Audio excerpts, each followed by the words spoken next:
Good evening, ladies and gentlemen. I will honor the protocol established. My name is Mr Imbili, President of the Namibia Fishermen Workers Union.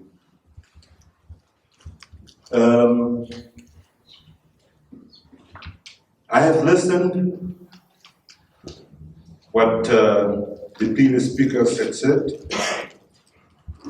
Yes, we are facing a lot of challenges, and what has happened within this fishing industry should be an eye-opener, but it should also be a lesson, an expensive lesson to all of us. The unions, when these things happened, our union, the NFI Namibia Fisheries Workers Union, was the one representing the fishermen within Namsov. And Namsov is a company that has been with big vessels. And these people used to have 5 vessels. Those 5 vessels, it happens that they start cutting the quota allocated to this company drastically, that the company started to retrench these fishermen.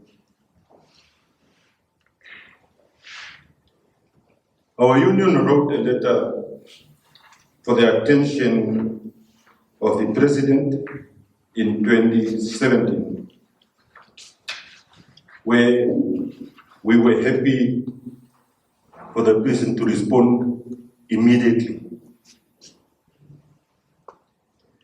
where the Minister Esau was instructed to meet with the union because it was crisis within the fishing industry.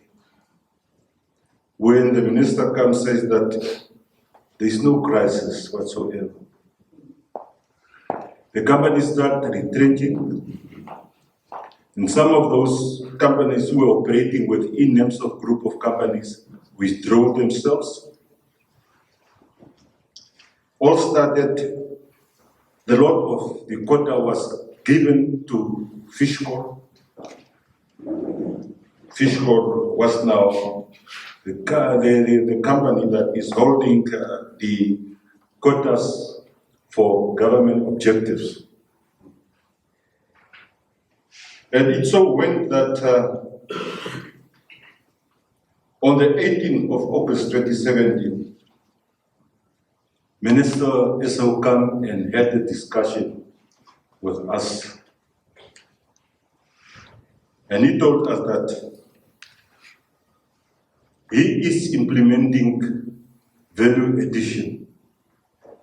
In other words, he wants that people must be given employment on shore.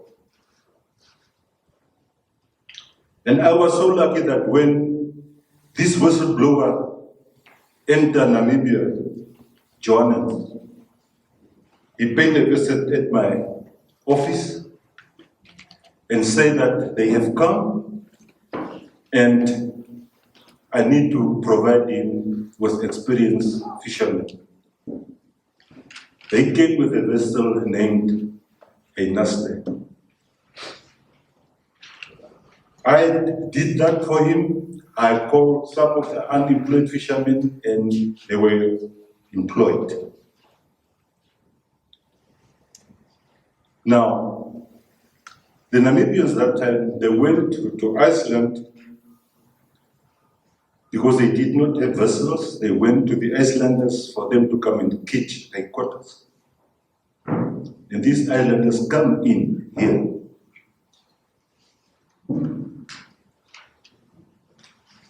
And when they come, I have mentioned that the rest is history. We knew what happened. Because they came with one vessel that is called a asset that was landing fish on land, and then they have two vessels named Saga and Giza who are just operating from in the water, where they transship from to the river and you take it out, and they just remain at sea. And those vessels were operated by Namibians. Now, I also want to make one point clear here, that let us not mix the two things off. There was an illegal strike where a lot of the fishermen were dismissed because of claiming overtime at sea, and there were those who had been retrenched because of the quota that was cut by the minister. So all these fishermen, it's not that they were all hampered by the action of the Fishrot,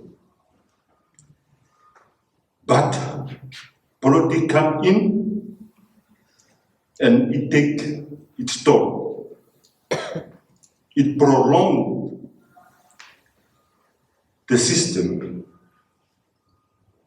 and it happens that workers became, or even unions became, enemies of our members who were fishermen. People start taking advantage at those employees at the Okapare, at the soccer field. Instigating come in, hunger and poverty come in. To tell you the truth, I'm a product of odd location,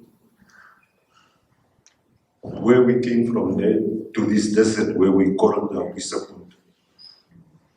And our town, Walvis Bay, used to benefit from these factories. We have to receive offcuts of some piece of fishes. But nowadays, when I have had, or the previous speaker says that the Confederation is complaining that the Fishrot is still alive and kicking, I want to tell the House that there is no peace within the fishing industry. Everyone is fighting for the species that is receiving. If it's not getting what you want, then it will start crying for.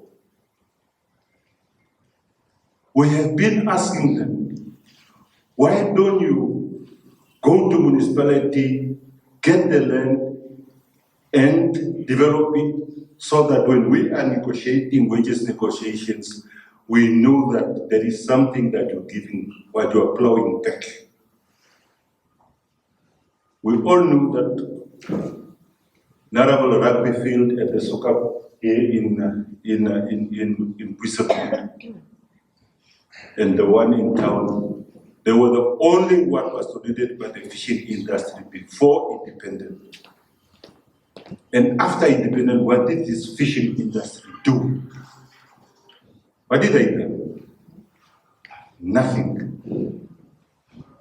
All these potholes that we are experiencing here, what are they doing? Are they not the three fingers that are directing to them and ask, what are you doing for your town? I also want to touch on the media per se. If we are fighting this war in isolation, we won't succeed.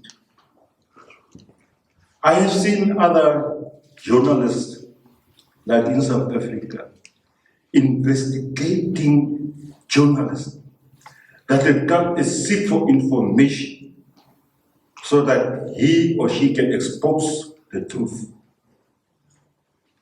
Namibia, we are still far from reaching. Sometimes we as union thought that maybe some of the media are captured, because I believe that the story has two sides to capture. All those resources has been created by God for everybody to benefit and not for a few. The corruption is defined as the abuse of entrusted power for private gain. And if there is someone, even those who are in the fishing operating land, I've heard that the minister have allowed the weight to go and get in the 200 miles. Now they say they are going to destroy in a maternity home. But those who are in the horsemark realm, if you ask them how many bycatch, how big vessel do they have, how many bycatch did they catch in that time, how much money are they doing, are they getting? And why are they denying the others? You will come and ask me, but Mr Imbili, we did not have that information. Corruption is a norm that means dishonest of illegal behavior, indictment of wrong departure from the original or pure state of decay of something.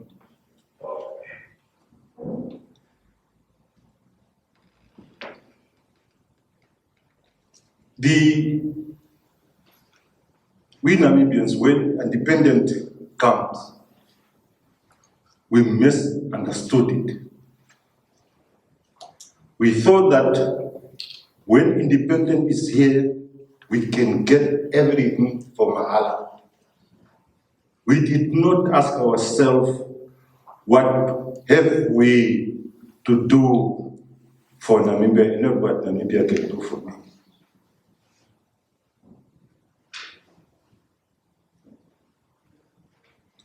We are also experiencing disunity within some trade unions. And that's why we will never help or act as the voice of the voiceless for those we have to represent. I'm talking this experience of 29 years within trade unionism. When I was an employee of Metal Box Can Maker Factory, I became a unionist to say, let it be my calling, let me represent, bring the employee together.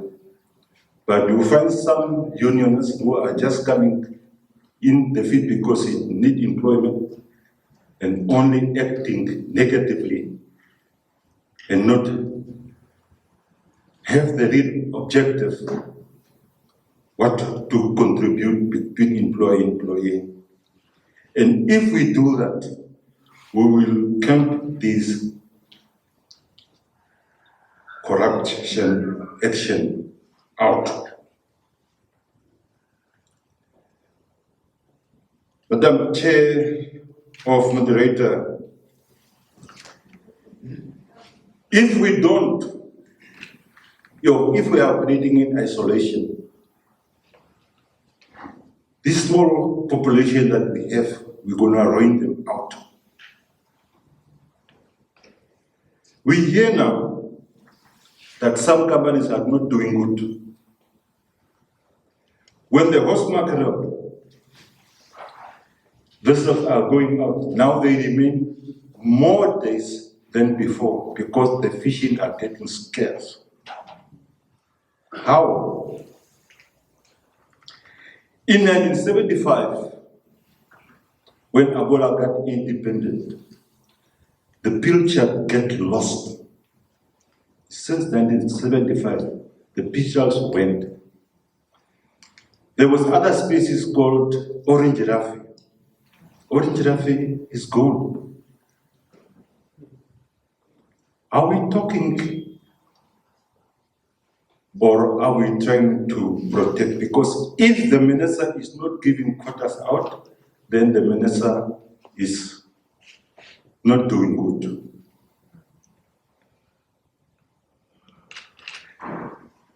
My wish, my dream is, let's put the right people in the right positions.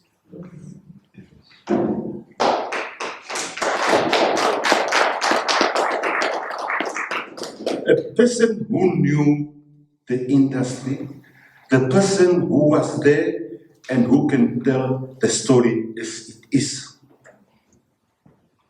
A person who is willing to walk the miles to identify the cause of the problem, and not the one who's copying the problem.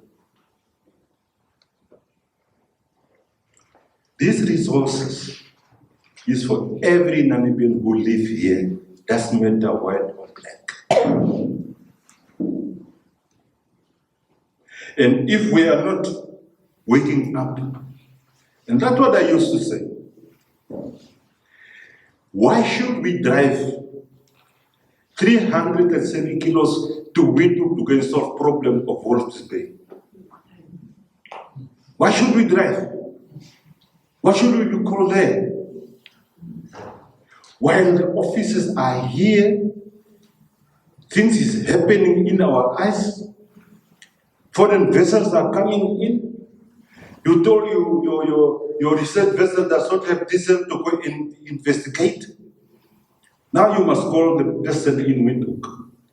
And while these people are sitting here, waiting instruction from head office. Go to Cape Town, go to Durban. The offices are there where this harbour is. Everything is happening in Windhoek. I knew that, yes, election and everything has been mentioned here. When these brothers of us were there at Okapale, all, even opposition party were there, political people were there, they are all trying to impress them. But at the end of the day, it was the unions who take the lead to call the minister and say, Minister, come here. And it was also there when the president said, these people was wrongly retrenched. The truth has come out. But unions were bypassed and people come here and investigate and go back.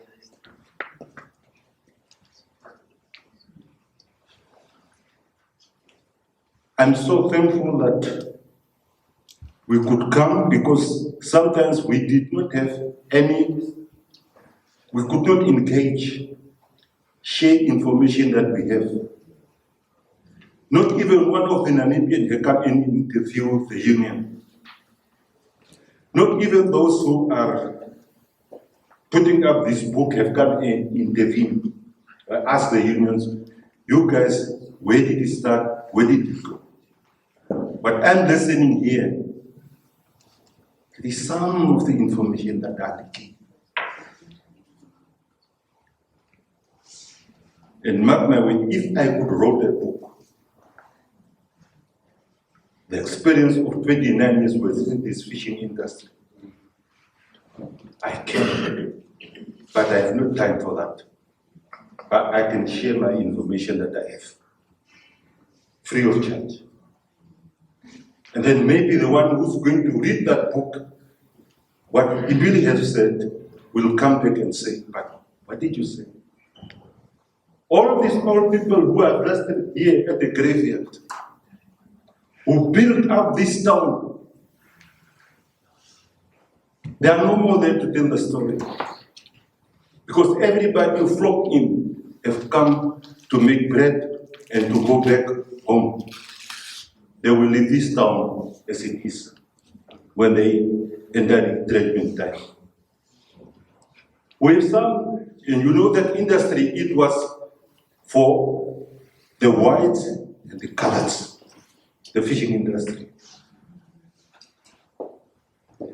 And after independence 1990, everybody came in. And that's why we want to say that let us go back to the drawing board and let us not operate in isolation. Let's find out. Although this corruption can still be overcome, if everybody knows what does it cost to human beings. You point this one finger to that person, the three fingers are pointing right back to you. What are you doing to stop that? Because the word says, love another as you love yourself. I thank you.